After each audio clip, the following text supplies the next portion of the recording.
some travel because why not? So so I visited Cincinnati and Cleveland.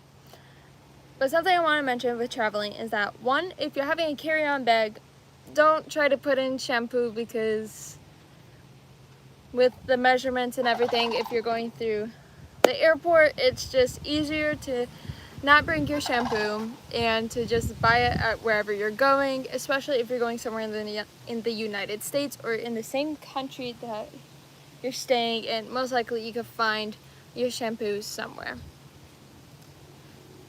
Alright, so one thing I noticed about Cleveland versus Cincinnati is that Cleveland, their streets at downtown Cleveland is like really wide, and compared to Chicago, they're much wider. Like Chicago, you have a bunch of one-way streets. It's very tight. The corners, like, sometimes you don't even know when a street is one way or it's both ways. Cleveland, there's a lot of room to have both ways, 2 lanes, both directions, and there's a lot of room on the sidewalks where you are not walking over people, and you just have a lot of space. Also, surprisingly, to my knowledge, even though I've been to Cleveland before, I just recently went back again, and I didn't realize how many attractions there really are, or museums at Cleveland. Like, I knew of the Rock and Roll Hall of Fame, but I wasn't aware of their Coast Guard area right there, which is legit next door to that Rock and Roll Hall of Fame, as well as the submarine that's there as a museum, and then as well as like how Lincoln visited Cleveland twice, and how his casket, he had an open casket at Cleveland for a little bit in the town square. And I'm pretty sure I might have read that somewhere. Yeah, someone said Lincoln Center. Yeah, I'm pretty sure I've probably studied that at some point, but it just, I guess, didn't process that well in my memory. But yeah. And something else with comparing it to Cincinnati, you need a car everywhere. It's hard unless you're in the city of Cincinnati, it's hard to get around that area. Where Cleveland, you could legit walk everywhere, and it's very simple. Like, I went to the Guardians stadium when they were Indians and now Guardians.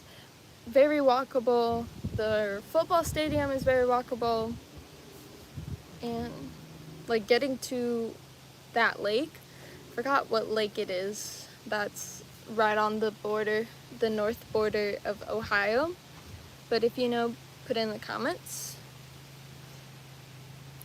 And hold on, I'm checking the comments here. Oh, it's somebody's birthday. Happy birthday. Let's see.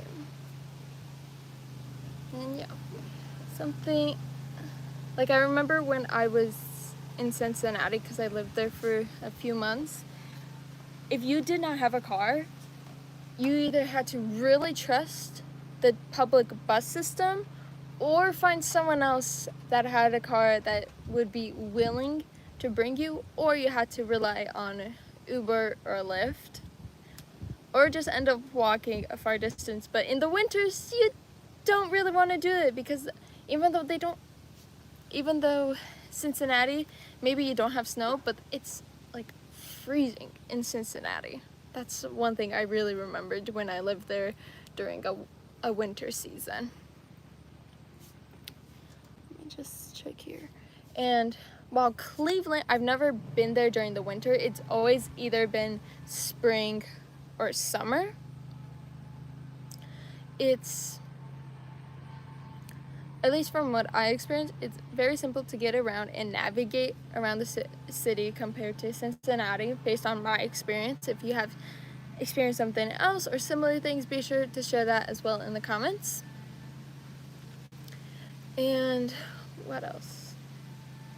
There, I found out recently that Cleveland was where a bunch of, like, around the late 1800s, early 1900s, I believe I got those dates correct, is when a lot of millionaires, or I think it was billionaires, they built their mansions in Cleveland.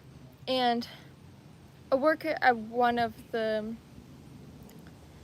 memorials, one of the veteran memorials, said how they would close off one street during the winter just so the wealthy individuals could do sled races with their horses, or horse races, just on the, I think it was like, yeah, and they just did that across the snow, closing off a whole street, like, for a day, for however long they wanted.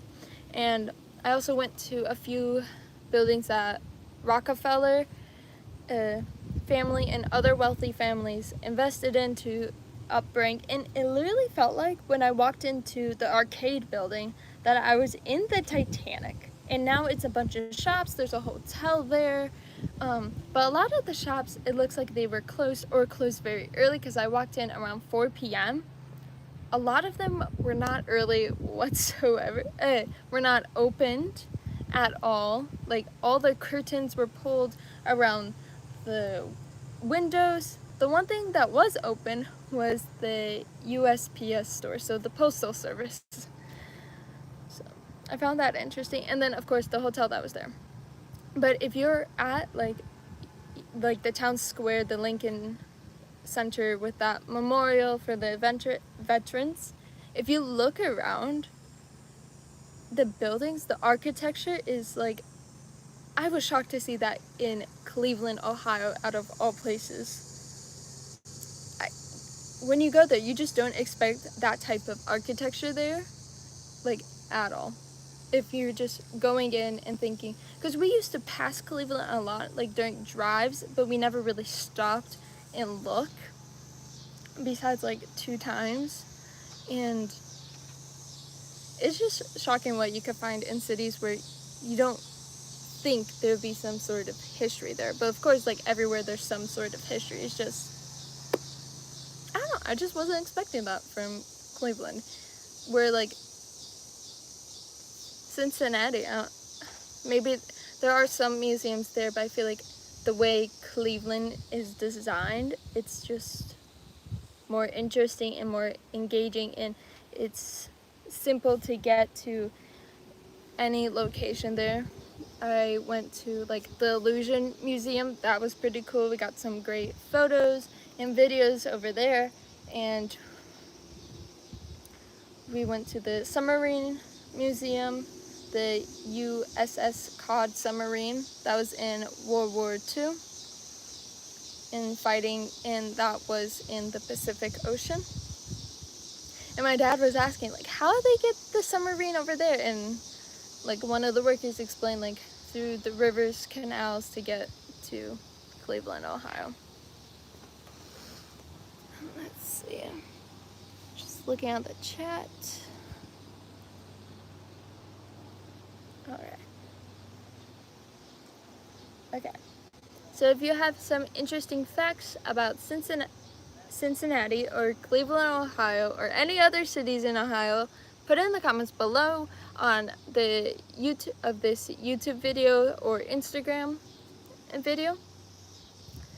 And if you did enjoy this, please subscribe and be sure to have your notifications turned on so you know when I post anything on my socials. And we'll see y'all next time. Bye, y'all.